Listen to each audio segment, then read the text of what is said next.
to White, over to Caruso for the lead! Time here, turn up the 18! Woo! Hello and welcome back to the Sea Red UK podcast, where quite simply it's Chicago Bulls sing. Wherever you're listening, rate, review, subscribe, helps us out and ensures you don't miss another episode.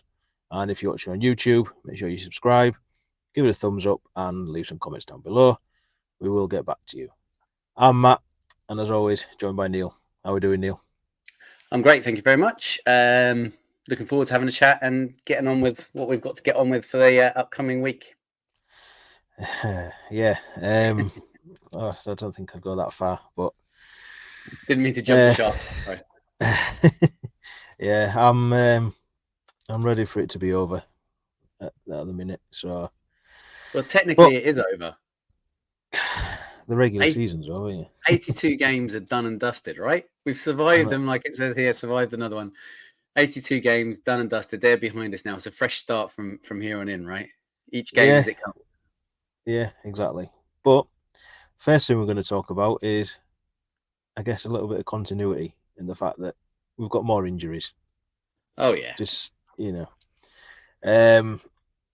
obviously the beat writers have all been at the Advocate today, and we've got the news back on certain players. Mm-hmm. One bit that didn't come from them, and it actually come from Bulls himself, which is a bit of a shock, is, well, in fact, we'll go with what you put across the bottom first. Throw me there. Sorry. We've got injuries to, obviously, Drummond, which we know about from last week after that. God knows what that was from Torrey Craig and the following play. Apparently, he's still got some swelling. Billy's leaving it till the last thing tomorrow to decide whether he plays or not. And obviously, Ayo is been out since, was it the Magic game? I know he said that it was Wendell Carter that kneed him in the thigh that's led to the injury and stuff like that. Yeah, absolutely. So, and you could see by him, he was hobbling pretty much straight after it. He was really struggling for the couple, because he stayed on the floor for a few minutes afterwards. And he really looked like he was kind of struggling. At one point, he kind of almost jumped out for a closeout on one leg. Yeah. Obviously, he's not played since then, has he? So he missed the last 3 games, is it? He missed? Yeah. I mean, he did talk about praying and stuff like that when he gets home, and that's how he's kind of dealing with it. But you'd like to think that even if he's 80%, he's going to play.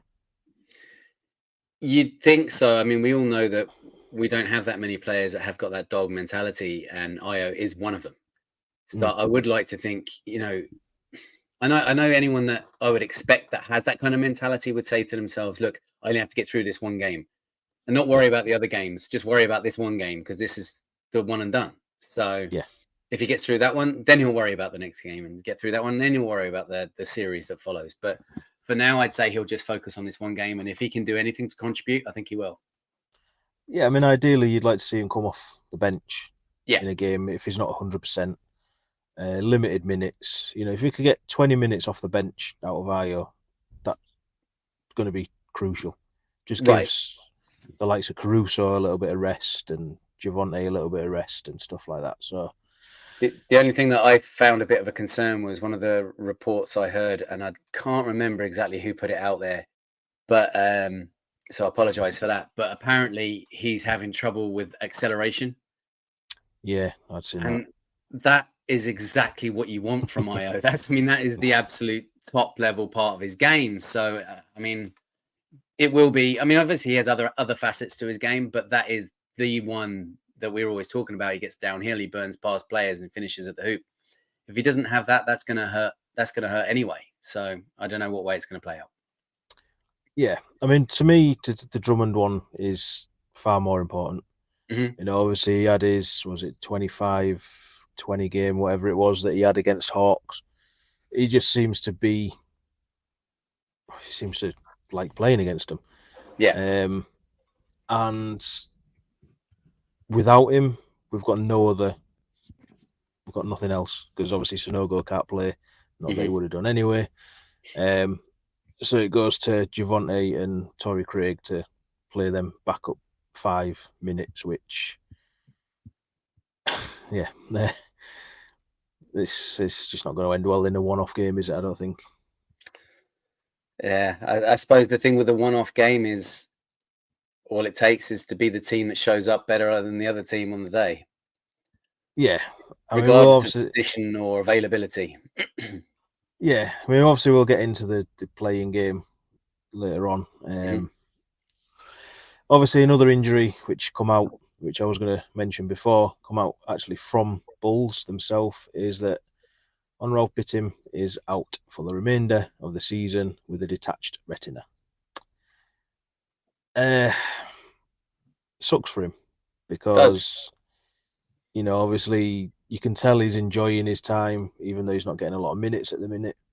But it's all about the experience. Do you know what I mean? The experience of being there and the possibility that he could get into the game. Yeah. That would have carried forward for him. And I mean, likelihood is he wouldn't have got minutes in this game or the next game if we get to the next one. Because his minutes have dropped off massively. But like I say, it just sucks because it probably really affects his chances of being back next year. Mm-hmm. He seems to have lost Billy's trust for whatever reason as it is. Now with this, you just kind of think, well, they're not going to guarantee his contract. Or they're going to do a Carly Jones where he's there, oh no, get rid. And we go into the season with 14 players again. So yeah, I mean, I don't know if you've got anything on that one. No, I'm like yourself. I'm gutted for him. I'm sure he's going to be, pretty upset that he's going to miss out on the opportunity. But he seems a pretty kind of mentally stable and positive kind of guy. So I'm sure he'll still look back at the season and see what he can take out of it. But the only thing I find a bit strange is, okay, the Bulls have reported it, but there's been absolutely zero information as to how it may have happened. Yeah, I can't remember. The last time I remember him with any kind of injury, it looked like a wrist injury. Can't remember which game it was. Was it maybe the Wizards one where he got a lot of time in that? Mm-hmm. He kind of was sort of flexing his wrist a little bit. Yeah, I remember that. Yeah, obviously wouldn't answer why he's got a detached retina, but I don't know. I could have, I suppose, picked it up in practice. You just don't know, do you? Collision or an impact or something. I mean, one player that obviously you probably won't have on the banners going across the bottom is Julian Phillips. Yeah. He has been, he was at the end of shoot around taking some shots. Yeah. And this is kind of what I don't understand with Bulls is we've heard nothing on him.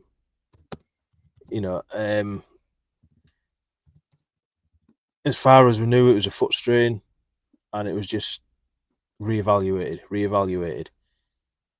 And you kind of got to the point where it's like, well, it's one of them typical Bulls things where he's just done and they're just not saying. Mm-hmm. And then all of a sudden he's undertook season-ending surgery.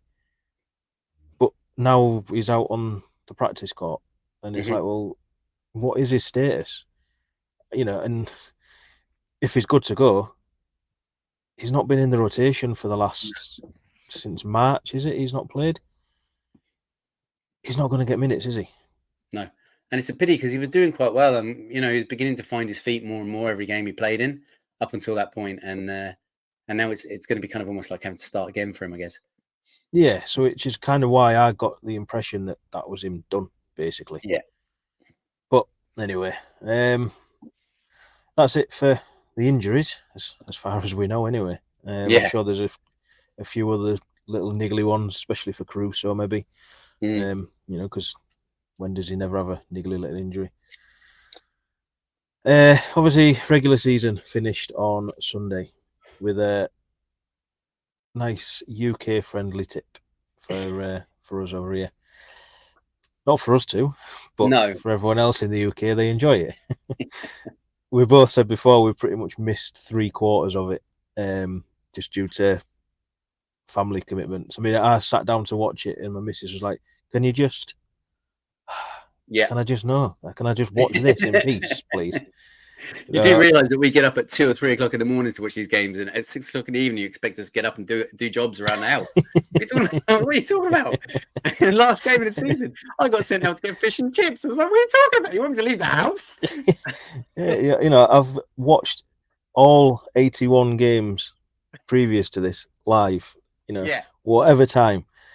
Just let me have this 2 hours to just sit and watch it.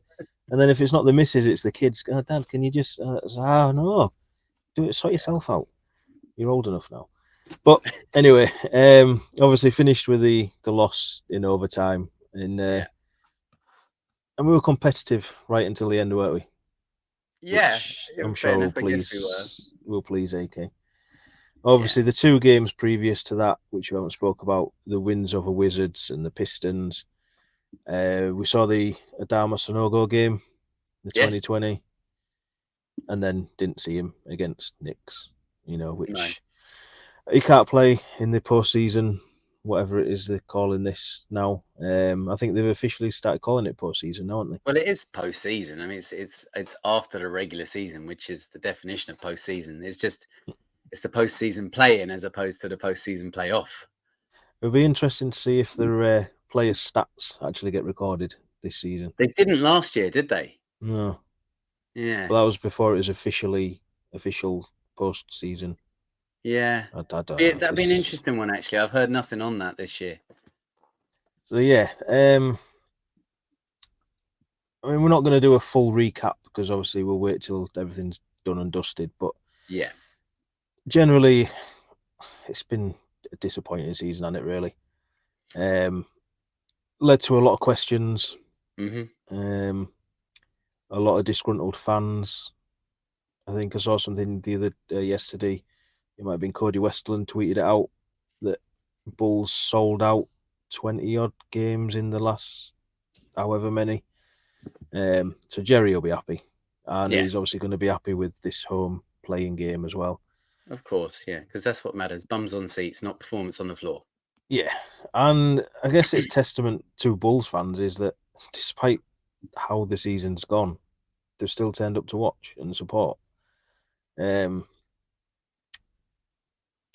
But something's got to change on it. I mean, we've had 4 years now of Billy as coach and Acme in the front office. Mm-hmm. And 2021, we finished with a 31-41 record. Now, that was an evaluation season, because we still had the likes of Valentine and obviously Wendell to start with, whichever else was on that. I can't remember now. And obviously that towards the end of that season was when they brought Vooch in, which, yeah, nice one. Obviously Javonte Green come in at the end of that season. And we just missed out on the play-in, I think, didn't we? Did we finish 11th? Yes. Yeah, that was it. And that was the first year of the play-in as well, wasn't it, I think? Mm-hmm. That's right. So then the following year, obviously after the off-season of bringing in like Alonzo, DeMar, who else did they bring in? They flipped the roster, didn't they, basically? Yeah. To what it is now and what it has been for the last 3 years. Obviously, we went 46-36 and then got gentlemen swept in the playoffs by the Bucks without Lonzo Ball. Then obviously last year, 40-42, and we finished as the 10th seed. And then this season just done, we finish 39-43 as the 9th seed. So we've gone up a place, but we've lost an extra game. And I think that's more on the fact that the East is just crap, really. Yeah, it's kind of like a 3-tier conference now, isn't it? You've got the elite teams, you've got the mid teams, which is quite the large chunk, and then you've got the bottom feeders at the lower end. Yeah. So when you look at that, over the 4 years, we've got a record of 156 wins to 162 losses. And that's us being competitive. We've had one winning season. Yeah. Okay, last year everyone says we were 3 minutes away from beating Heat, and then look at what they did. We wouldn't have done that. No. We know that. And but if we'd beaten them, they wouldn't have done it either, and that would have felt good. True. But it's just, obviously we've highlighted time and time again that the C word has to be changed in this off season, because generally last season it's just not good enough, is it? There's been some standout moments, the rise of Kobe and Ayo, the return of Javonte. Yeah. There has been some highlight things, but that doesn't get us in the playoffs. That doesn't make us better than mediocre, because that's all we have been since AK took over, apart from that 35 games of Lonzo Ball. So I say we're not wanting to go too deep on the season, because we will, once everything's done and dusted, we will be doing proper evaluations and grades and stuff like that. But just, what's your quick take on the way the regular season went? It's been unfortunate, I think, in a lot of ways, because we've been riddled with injury, as we've gone over so many times, and everyone's more than aware of at this stage. And I think, considering how much we've been battling injuries, even from the very beginning of the season, with knowing that Lonzo Ball was going to be out for pretty much the whole season again, as it turns out was the entire season again, as expected. Zach LaVine being out for the majority of the season, losing P. Will early, all those factors have had massive impact on the season, regardless of how we may have started when we had the majority of those players playing. That's irrelevant. Let's just put that to bed for a minute. The remainder of the season after that, it's been quite interesting, really, because we've looked like a great team, regardless of all these injuries and missing players. But we've also looked like an absolutely shite team. And you never know what you're going to get. And it's kept us guessing. I'll give it that much. I mean, it's kept us trying to work out the algorithms of what way it's going to go for the next game. And what we kind of figured out was there's just no figuring them out. They could beat the best and they could lose to the worst. And unfortunately, that's kind of the way the season went for the whole way through, really. And it's been frustrating at times when we've lost and dropped the games that we shouldn't have lost and dropped. But at the same time, you get some buzz then when you see them play absolutely terrible and then come back and play fantastic against a great team.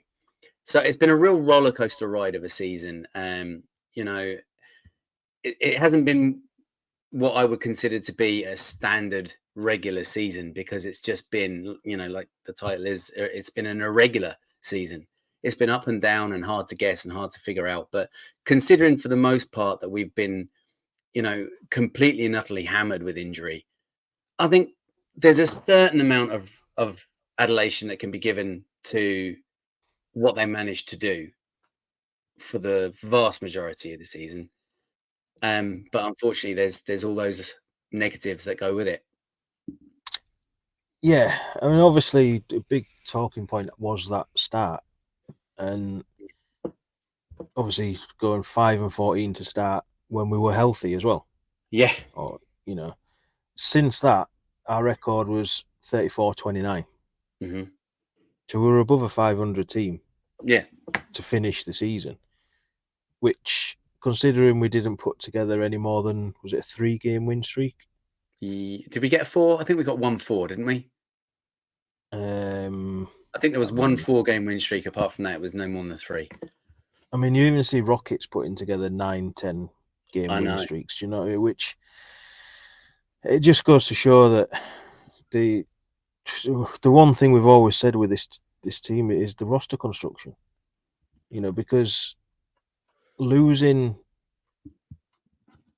a player like Torrey Craig shouldn't affect the team that much. Yeah. No disrespect to him, but it shouldn't have affected us that much as much as it did. Obviously, towards the end, it didn't help when P. Will was also out. Obviously, you lost your 2 players at 4 there. But it's like when we lose Vooch for a few games, or now in this instance, we've lost Drummond for a few games. We've just got nothing. And you know, again, it comes down to the players that Billy trusts and stuff like that, which, you know, we said a few weeks back that one of the positives from this season has been getting to see the likes of Dale and Terry, Julian Phillips, and all that sort of stuff, you know.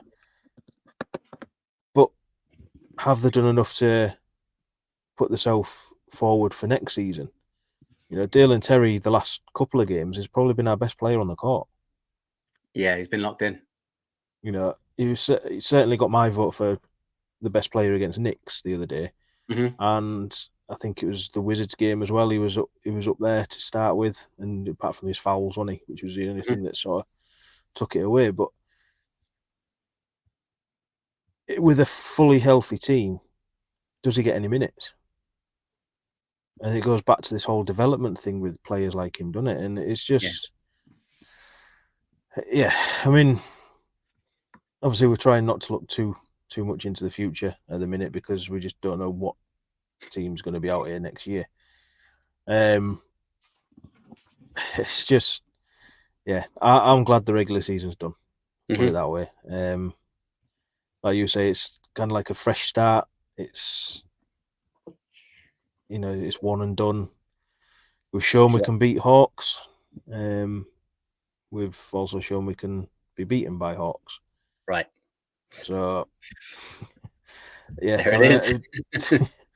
So if you've got anything else on the regular season, like I say, I know we're not going to go too deep into it, but the only thing I suppose I would be doing Series UK an injustice if I didn't mention the man on my jersey for this season, and that's Nikola Vucevic, who unfortunately has had an incredibly disappointing regular season for us, and especially from shooting from deep. And I think he's really hurt our chances in the regular season an awful lot this year. And I'm not anti Vooch. I get very frustrated by Vooch, as most people do. But at the same time, he just wasn't good enough this year. It's as simple as that. And yeah, he still had some good games. Game 82, he decided to show up.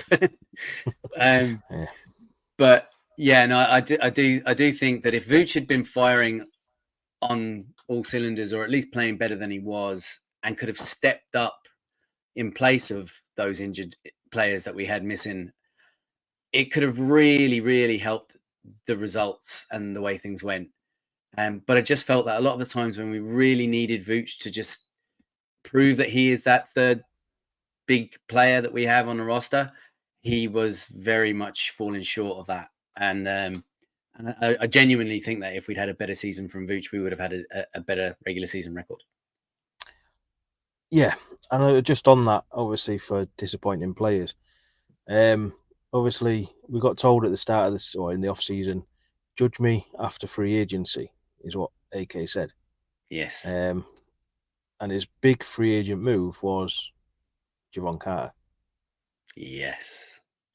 How'd that work out for him? Yeah, I was going to say, who's pushing Vooch pretty close for most disappointing Bull of the season. Excuse me, yeah, absolutely. And I mean, against Knicks in the last game, 0 of 8. I think he was 0 of 6 from deep, but 0 of 8 altogether. You just think, you've got to respect his confidence to keep throwing them up when he's not hitting them, though. Well, he did it 1-3, didn't he? Unfortunately, he double dribbled just before he hit it. Yeah, it was after a ball. So, and this is what I mean about when you look back over the records for the last 4 years. AK basically said, judge me on this. And then that was it. That was his big move. And Torrey Craig. Yes, Torrey Craig, I don't mind. He's been a solid piece, apart from his whatever that was. I thought he was going to do it against Knicks again. Oh. Yeah. He thankfully he just laid it in, but yeah, absolutely. I think do you know what? I think it went through his own head. I'll prove I can do this. No, just put it in. Just put it in the basket. So yeah, it's just like I say, if that was his big move for last season, and that's what he's, putting his hat on, whatever the saying is, how many more years are you giving him? AK, that is. Realistically speaking, I know it doesn't matter what I say here because No idea. Reinsdorf are not going to go, okay, this hasn't worked out, let's move on again. We know full well that they will keep him there way beyond his shelf life. That being said, when Arturis first signed with the Bulls, I thought it was great. It was change. It was exciting. He was not afraid to come in and shake everything up. And I thought, we're in for a real treat here moving forward, and everybody was getting behind the "In Arturis We Trust," and it was great. And then it just stopped. It just absolutely stopped. It's almost like Jerry came to him and said, "Hey, whoa, pump the brakes. Too much, too soon." Do you know? Okay, you've used up your changes for the next 5 years in the first year and a half. Stop right now. And he did. He pretty much just stopped doing anything. Well, he brought in Andre Drummond, Goran Dragic, yeah, Javon Carter, Torrey Craig. They've all felt like they're just band-aids. We talked about that very much with Goran Dragic when he first came in, that he was a band-aid feature, and it turned out that that's exactly what he was, and didn't even last very long. It got a bit wet and fell off. But I just, if this is what it's going to be, and there's not going to be change, and it's all going to be just trying to like find a little stick and plaster here and there to try and get us by, then I'm out now. And sadly, that's kind of looking like that's the way it's trending. But unfortunately, at the same time, I'm not going to drive myself mad jumping on the get rid of Arturis or Acme train, because I know full well he's here for a long period of time. Yeah. Same way as when everybody was getting all excited about the Kentucky job coming up and Billy could be going. I was sitting back going, the dude has just signed this secret contract. We don't know how long it's for or how much it's for. See, did you see a piece from Casey Johnson last week where he said in there's another 2 years? Okay, so there is a time frame. Well, if that's the case, it was, but he's not going anywhere for at least 2 years, because there's nothing to stop him from coming along at the end of the next year and signing another extension. Yeah. And not releasing the details, because they obviously like Billy, and I've nothing against him as a person. He seems like a really nice guy, and he seems to know basketball. What he doesn't do, and we've talked about this at length, is he doesn't make the in-game changes. He just gets a game plan and he sticks to it, come hell or high water, and will not make the in-game changes. And that really hurts this team, and it would hurt any team. And I think that's kind of the baggage that comes with Billy. So that being said, I don't think Billy's going to be going anywhere, and I don't think Acme's going to be going anywhere. So like it or lump it, I think this is kind of what we've got. We just got to hope that the reins are taken off a bit by Jerry coming up in the next off season, and they can actually be allowed to make some changes again moving forward. Like you say, the new C word needs to be changed. Yeah.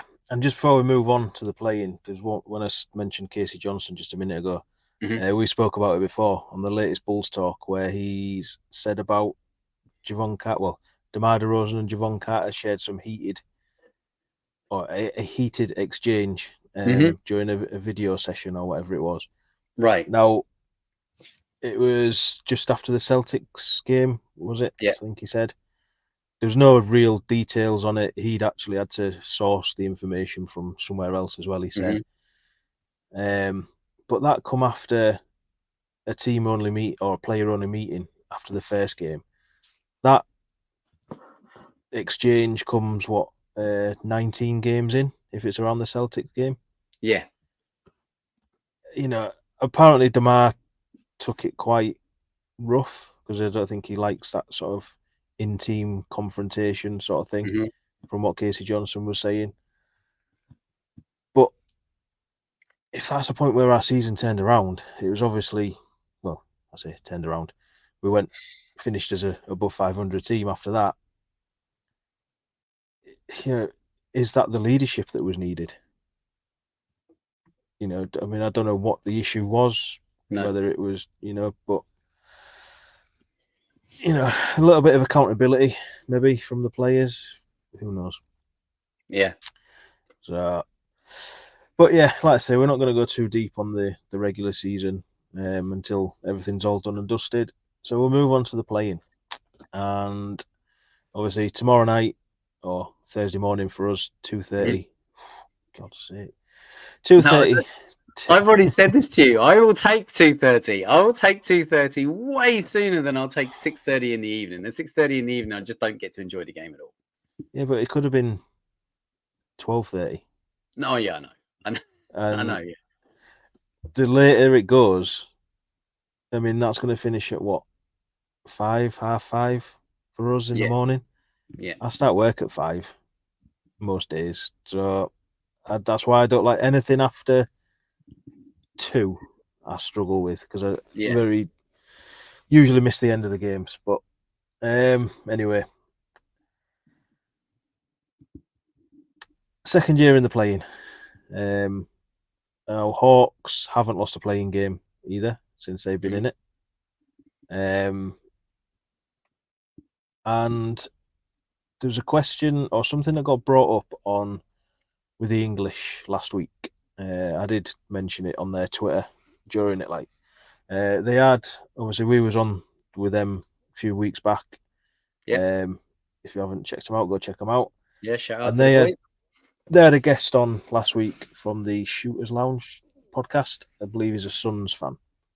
And something what they mentioned was, with regards to the play-in, was you've got 2 teams in the East that are below 500. Possibly could make the playoffs. Is that good? Is that bad? I don't think it's bad. I think it's on those teams that if they didn't perform well enough in the regular season, this is their opportunity as the underdog to come out and fight to try and expel themselves further forward and try and make a name and a push going forward into the playoffs. I can see where the negative connotation comes from it when you look at the likes of, let's say, just to pluck a team out of the air, the Heat, that tend to not turn it on until the playoffs.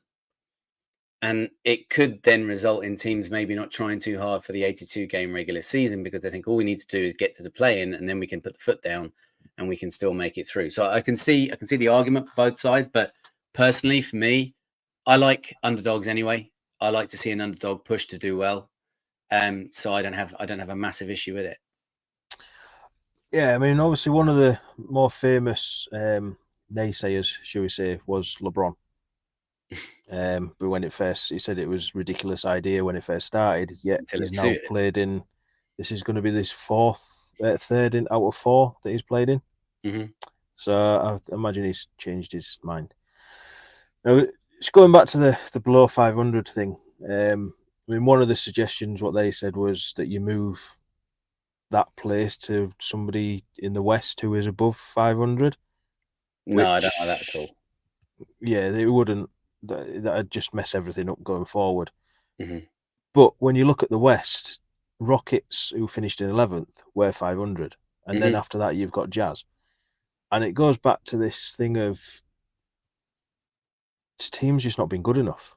Like, why does a team, using Bulls as the example, who finished 39-43, they don't deserve to be in the playoffs? You go back before the play-in and it was the top 8. The 9th seed this year, you didn't make the playoffs. Simple as. Do you know what I mean? That's how I look at it. And yeah, you can say you've been hard on your luck with injuries and stuff like that, and maybe turned it around after the first 19 games, like Bulls did, and you finish above 500 in them last however many games it is. But ultimately, you fell short of the playoffs. And for me, the play-in Yeah, because Bulls are in it. I enjoy it. And it's given us that little bit of remaining hope that we can salvage something from the season. But all it's doing is play into it someone like AK's mentality that this Bulls team is actually competitive, because it's rewarding mediocrity. No, I see a point. I do see a point. But you say, rewarding them, they're not a playoff team. They're not in the playoffs. They're in the play-in. Yeah, but And it's from that point then that they have to earn their place into the playoffs. yeah, but that's what 82 games have been about. I know. I get you. Like I say, I don't totally disagree with you. I'm just trying to play devil's advocate to a certain degree. But at the same time, I quite like the idea that it becomes a bit of a sudden death, do or die kind of situation. It adds that little element of something extra for me that I quite like. And I do like the fact that it opens it up to teams that have struggled for whatever reason, whether it's been underperforming or whether it's been down to injury situations or something else. I do quite like the fact that it's that, well, look, you almost got there. Here's your chance to prove it. This is your shit or get off the pot moment. I mean, I'm just trying to get the standings up now, or what the final standings were, because I don't know how far back behind Heat we actually finished. But 6 games, I think. Off the top yeah, of I my know head. it was something ridiculous in the end. And where are we? 7 games behind Heat. So 7 games behind the 8th seed. Mhm. Now, we beat Hawks. Yeah. We go on to play the loser of Sixers Heat. Right. We beat them. We then become the 8th seed, Right. which we were 7 games behind. Right. We then get the top seed, which also happened to be the best team in the league this season, which is Celtics. Mhm. I mean, yeah, you want to see Bulls in the playoffs, but you want to see them get embarrassed over 4 games? Right. I don't want to see them get embarrassed, which they more than likely would be. But I don't want to see them get embarrassed. But what I do want to see, and unfortunately it goes hand in hand with that, is I want to see the opportunity for some of our squad that haven't had it before, which is actually the vast majority of them, to have some playoff experience. And if that means they go out and they get their asses handed to them, then I'm okay with that. Because that'll give them that taste walking away of, I don't ever want that to happen again. Yeah. And they might come into next season with a little bit more urgency about them from the very first tip of the season. Right. So on that, then take your Bulls hat off. I know you've got a Comets hat on at the minute, but take your Bulls hat off. Hawks finished 10 games behind Heat. Right. They beat us. They then beat Heat, Sixers, whoever it happens to be. Yeah.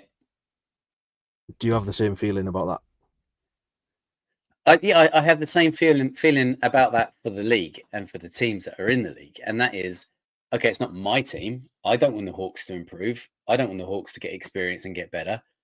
But from that same perspective and the same angle that I've given to the Bulls, that is great for their young guys and their development of their teams in order for them to get better.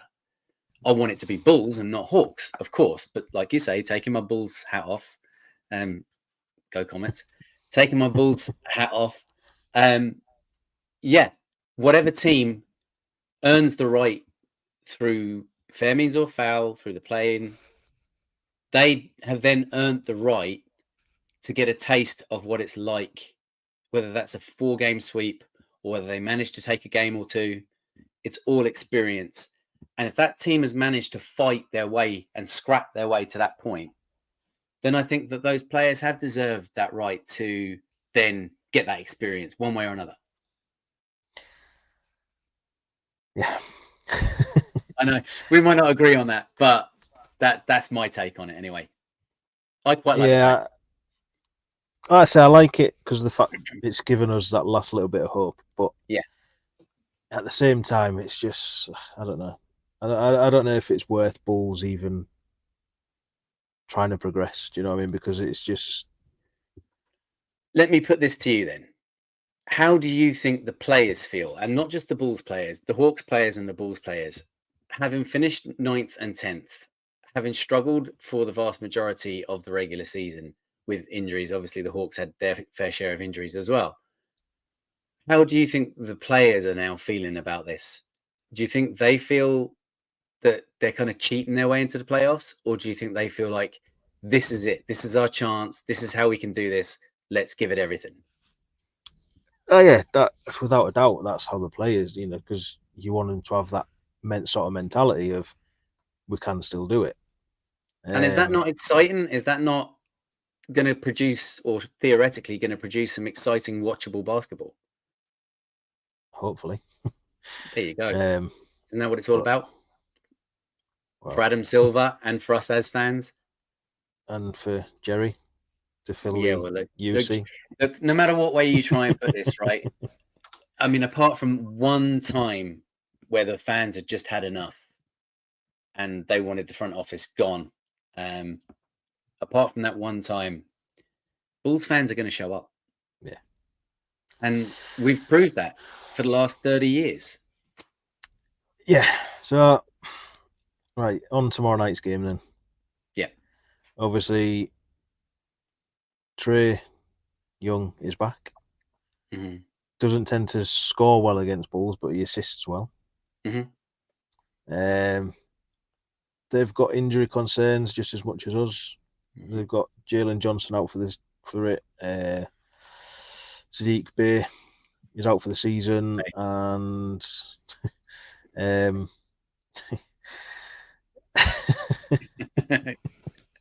Okay. Paris. Yeah. And Okonwu is reportedly out as well.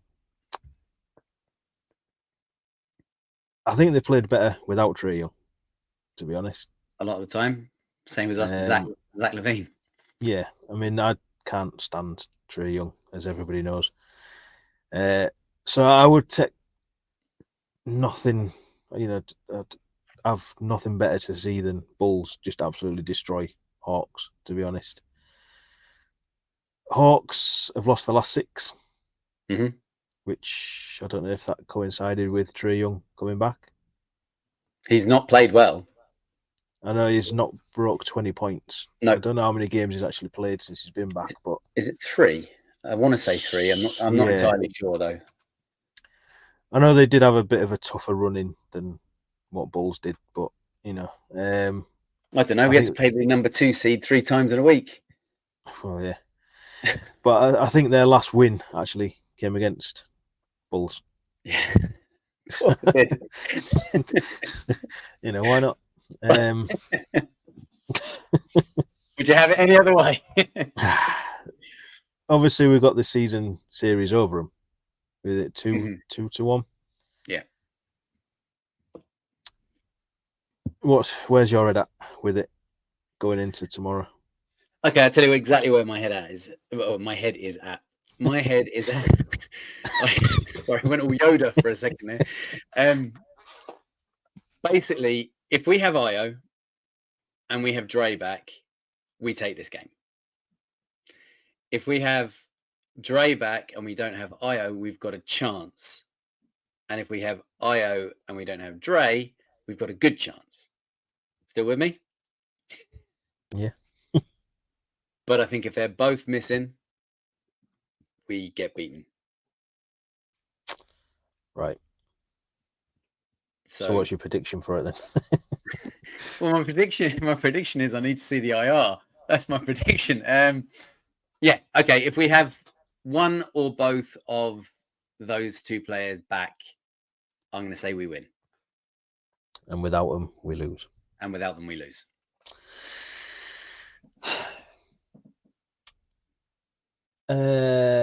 Bulls logic. We lost against Knicks. Mm-hmm. So we beat Hawks because we do. I've got a feeling Ayo plays. I don't know why. I've got a feeling more like to see Ayo than Drummond, Hmm. even though I do think Drummond is more important to have back. So if we beat them, Hmm. Catch who him. do you want? Who would you want in game 2? Sixers or Heat? Oh, I don't want either of them. All right, See, Embiid has come back and he's hit the floor running. In fairness, I think we He really hit the floor. struggle. Yeah, he's done that too. Not I running. think He there was just a hit high the floor. wind or something knocked him over. But That's to save his knee. yeah, of course, he was taught to fall like that so that he could save his knee. Yeah. We've heard all the stories. Yeah, get out of here. Anyway, yeah, bite my tongue so I don't say something that's not politically correct. I think we struggle more against Embiid's team, the Embiid-led Sixers, than on paper than we do against the Heat on paper. However, we all know how the Heat can turn it on in the postseason, how Jimmy can turn it on and always seems to turn it on against us. So it's a real catch-22. I honestly don't think we make it out of that round either way. But I think I would prefer to take the Heat because if we do beat them, it will feel all the more sweet. Yeah, I'm the same. Don't particularly want either but I would like a bit of revenge on Heat, and I'd like to see Jimmy Butler crying into his coffee. Because he's Jimmy Butler and should have played the 82 games at the same tempo as he plays postseason. Fair enough. That's just my opinion. Yeah. Plus, we need the revenge on him from last year, from way back. Well, yeah. So yeah, I don't think we beat either of them. To be honest, if we do get that far, but I'd say we've got a better chance of beating Heat. Yeah, because I don't think they've been anywhere near as good as they can be.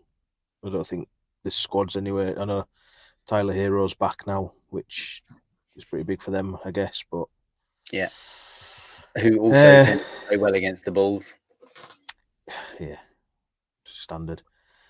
But they haven't got Max Strus or Gabe Vincent anymore, who were Bulls killers last year. So, do we split the series with them this year?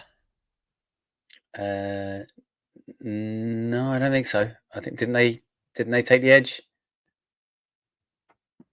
I'm not sure. I'd have to look it up.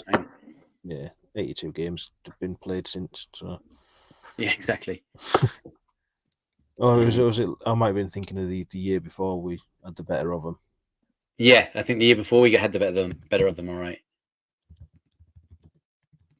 You keep talking. Yeah. Yeah. So, well, to be honest, I've got nothing else. I don't know if you had. Split. I believe. Yeah, split it. 2 wins, 2 losses against the Heat. Yeah, it must have been the year before. It was 3-1 to us, wasn't it? Yeah. I think. Yeah, I think it was the year before. Which, yeah. So, yeah, I think we can beat Heat if we get that far, if it happens to be, which is Friday night, Saturday morning for us, isn't it? Yeah, so, yeah, obviously, like I said, I've got nothing else. I don't know if you have. Nope. Let's just get it going now. Yeah, obviously we go again tomorrow against Hawks, and we should be back at some point next week where, well, we could be following a playoff team, or we could be talking about the season, the off season, how it's done. Yeah, no, yeah.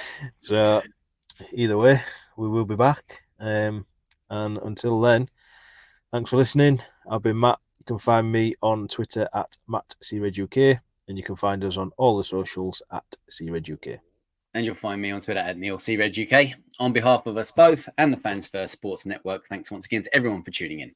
From us both, do remember it's a Chicago Bulls thing wherever in the world you are. Until next time, see red people and go Bulls.